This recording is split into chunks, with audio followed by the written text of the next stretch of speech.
SuperFan, written by Harry Greenberger. Interior, giant stadium, night. The camera starts on a tight, long lens shot of a microphone on a microphone stand, with the mic facing away from the shot. The audio of a crowd whose off-camera sound is building steadily in intensity can be heard overwhelmingly. On-screen title, SuperFan. Into the shot swoops the energetic face of Bruce Springsteen. 1, 2, 1, 2, 3, 4! As the band kicks into the song, the camera swoops quickly away from the stage, widening the shot out to reveal the entire 18-member E Street Band, and then it keeps swooping backward, tracking so fast as to reveal the entire front section of the floor, standing room section, the seated floor section, and then the back bleachers, and all underneath it as it tracks backwards, dizzyingly quickly, and then up, so that now almost the entire stadium is held in the field of view.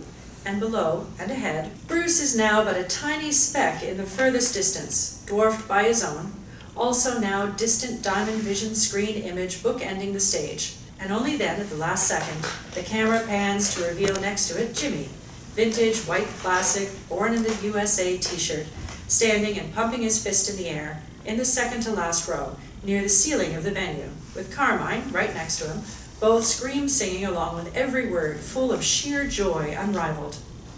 They smash their beer cups into each other a little too enthusiastically in a toast, spilling plenty of beer and laughing before drinking heartily from what's left. Exterior parking lot, night. The aisles between the dwindling thousands of parked cars are lined with garbage, paper wrappers, beer bottles, crushed paper cups, and metal cans. Jimmy and Carmine walk triumphantly away from the stadium, another victory under their belts. Their team won. They arrive back at their area. Between two of the cars, they have a metal frame tent set up with a barbecue grill hiding under a large tarp. All still here. Told you it'd be fine. Of course crowds don't rip each other off. It's the man's life example, the integrity thing. It's just that nobody could lift that fucking thing to steal it. They came to see the show. Anyone steals this thing, it's theirs. They earned it.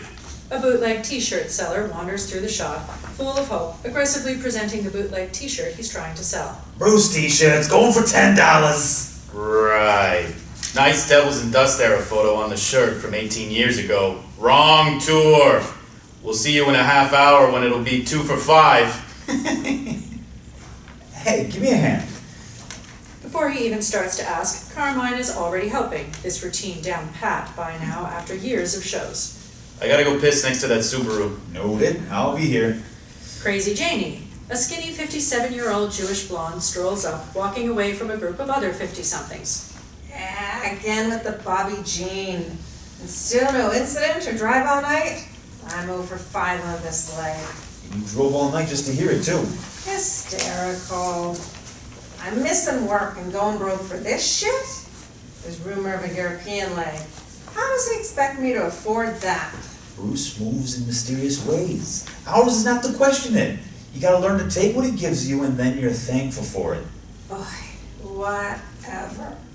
Then he can magic me the money to afford the shows he keeps booking. I have to find time to work in between. You know, you don't actually have to go to every show. After a pause, they all laugh before Jimmy and Carmine go right back to their task. No response necessary. Exterior diner, night. The Lyndhurst, New Jersey red light diner, viewed through the windows from outside, as the whole crew of Bruce fanatics from the show now fill the entire diner, and all laugh and talk and stuff their faces. The camera roams around telephoto from outside, showing the silent camaraderie and face stuffing. Jimmy and Carmine are in their element here. The superfans are holding court, regaling each other with their tales from the battlefield. Interior, Jimmy's living room, night. Jimmy enters quietly, thinking he might wake Beth, but she's up. Hey, thought you'd be crashed out by now. So, it was amazing again, I assume? Jimmy exhales with emotion, and then backs up a step to make a hands making a rainbow in the air gesture in front of himself. Amazing. She mouths it along with him, low enthusiasm. He doesn't notice. He goes about taking off his jacket and emptying his pocket of his keys, sunglasses, and accessories, everything to its right spot, all the while still talking a mile a minute, eager to share. I mean, I hardly know where to start. He came out on fire. I called like 7 audibles even before the encore break. We got a raging downbound train, a killer version of Trapped, stolen cars, solo piano version, drop dead gorgeous that way. He hasn't done that since mid-tour, 2008 in Poughkeepsie. That's awesome. Were you close? He pauses, squints a bit, but only shows a tiny drop in his eagerness. We could have been a little closer, I guess, but that's not even the point. But Bruce makes you feel like you're in his living room. He takes off his classic Born in the USA shirt and hangs it lovingly on a hanger draped on the back of the door. Do I ever make you feel like you're in our living room? He ran through the whole crowd and out to a little platform, chugged some guy's beer in one go. I mean, a lot of it round on his shirt, but whatever. It was funny and impressive. Rock and roll embodied. He moves toward the back of the apartment to put more stuff away. There's a rumor flying around that tomorrow he's doing the whole Born to Run album straight through. And it's been 31 months since he's done that. So, I mean... Beth stands up straight and fast. Tomorrow? Well, I mean, it's 2:41 a.m. now, so technically later today. The man has so much energy, he puts us younger men to shame. I mean, at that age, I know he can do it, but I'm only hoping Jimmy, you just saw him tonight. How many times this week do you have to see Bruce? It has to be both shows? Well, I mean, 3 really, if you count Boston. Boston?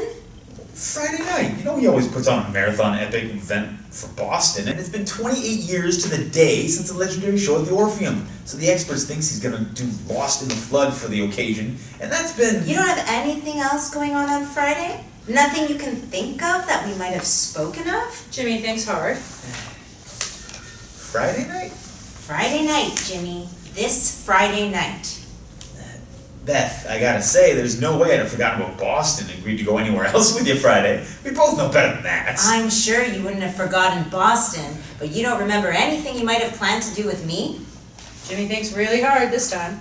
He bites his lip. He searches the ceiling tiles for clues. A mental picture of Fenway Park comes up. A cheering crowd sound rises. She just looks at him, exasperated, clearly about to bolt from the room. She gives him a pleading look, hoping he'll get it. But Born to Run. You're completely hopeless. She exits. If I have to tell you, then it doesn't matter anyway. He calls down the hall after her, but without much enthusiasm. What? You could tell me now. I gave up already.